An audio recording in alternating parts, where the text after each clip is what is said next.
Welcome to Private Asset Management's Week in Review. Today is Friday morning, March 31st. I'm Dillon Hakes. And I'm David Allen. David, it's our last video for the first quarter of 2023.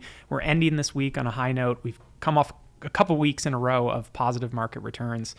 The big news story that's out there, we talked about it in our last video, it still is hanging in there, is regional banks. The concern around a couple of big failures in regional banks and some concerns about safety in the banking sector in general.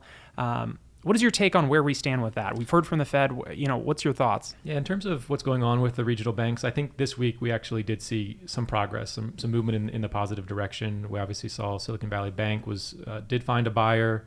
Last week, Credit Suisse being acquired by UBS. So both of those are positive in terms of the global financial system that we're sort of moving forward and proceeding. We do, however, continue to see deposits leaving regional banks. There does seem to be still some concern among depositors about how safe those deposits are. And they're leaving the regional banking industry and taking their deposits often to the largest banks in the U.S., the large money centers on Wall Street. So we continue to see those flows, and that's something that we'll continue to monitor because as they leave, that does create potential for more stress in regional banking.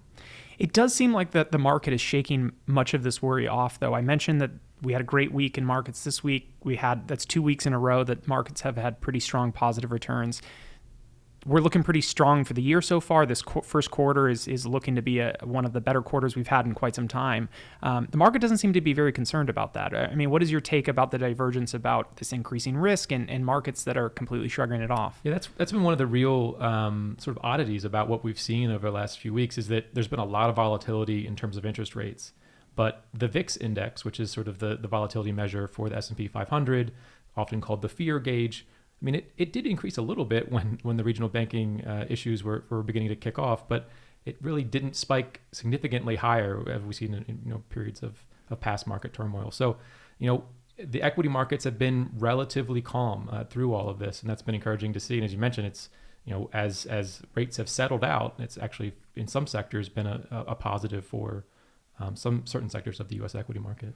I think not just the fears that we've heard about regional banks that have created a dichotomy with market returns, but the other component that we've heard, we got a sentiment index that came out on investor sentiment as it's been for the better part of a year, but it continues to be at almost all-time lows. People have very low expectations for market returns. And in spite of this, markets continue to push higher.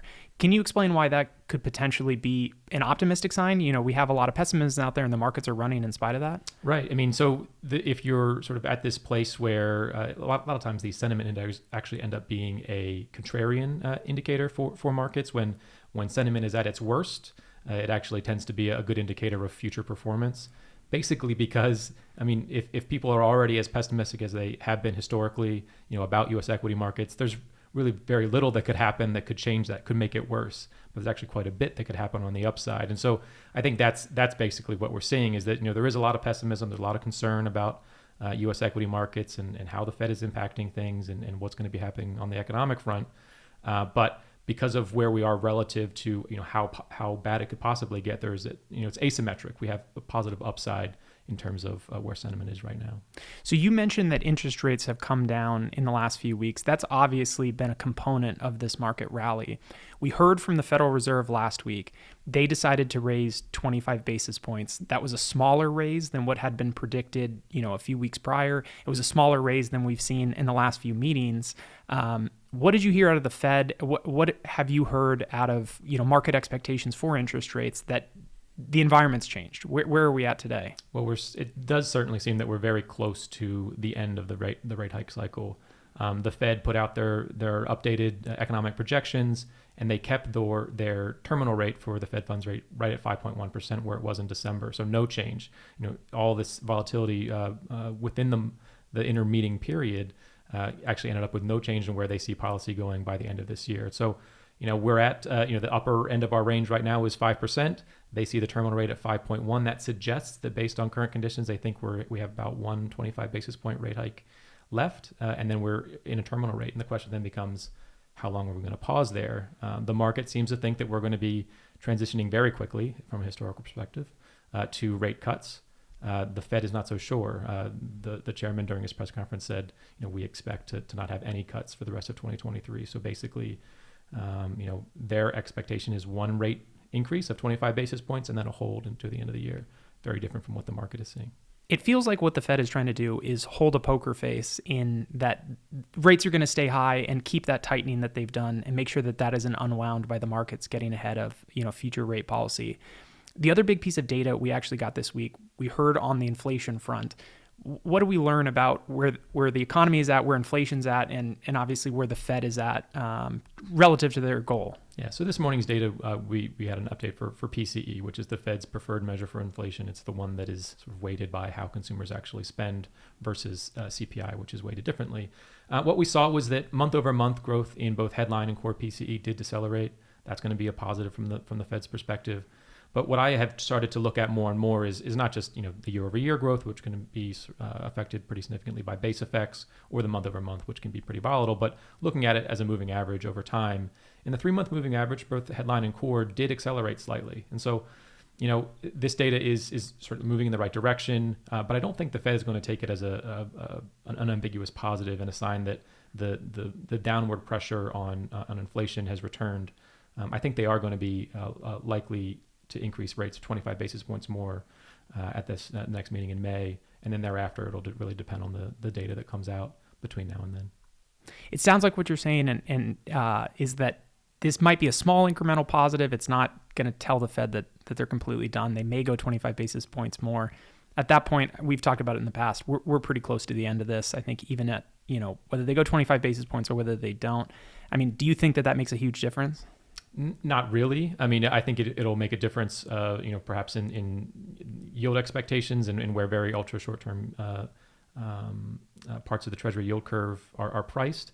But in terms of U.S. equity markets or the economy, I think the difference is pretty small.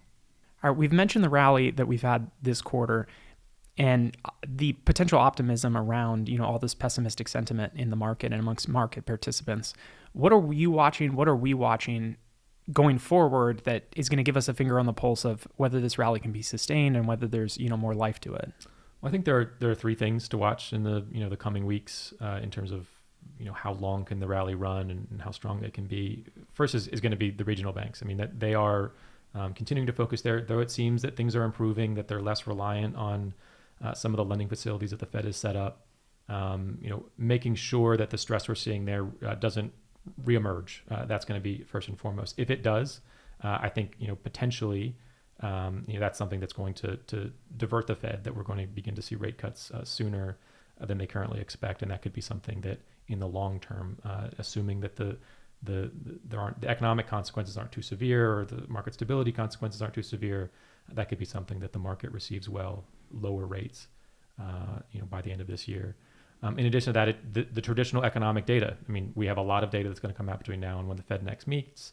The job market data will be important. If we begin to see signs of pretty significant economic weakening, an increase in the unemployment rate, a slowdown in the pace of payroll growth, those are going to be things that the Fed is going to incorporate into its outlook. And again, perhaps get to rate cuts sometime this year, which I think the markets would receive well. And then finally, it's just going to be, where do Treasury yields trend? I mean, do we continue to see long-term rates fall lower? If that's the case, I think the sectors that we've seen drive this rally have been those that are most exposed to interest rates.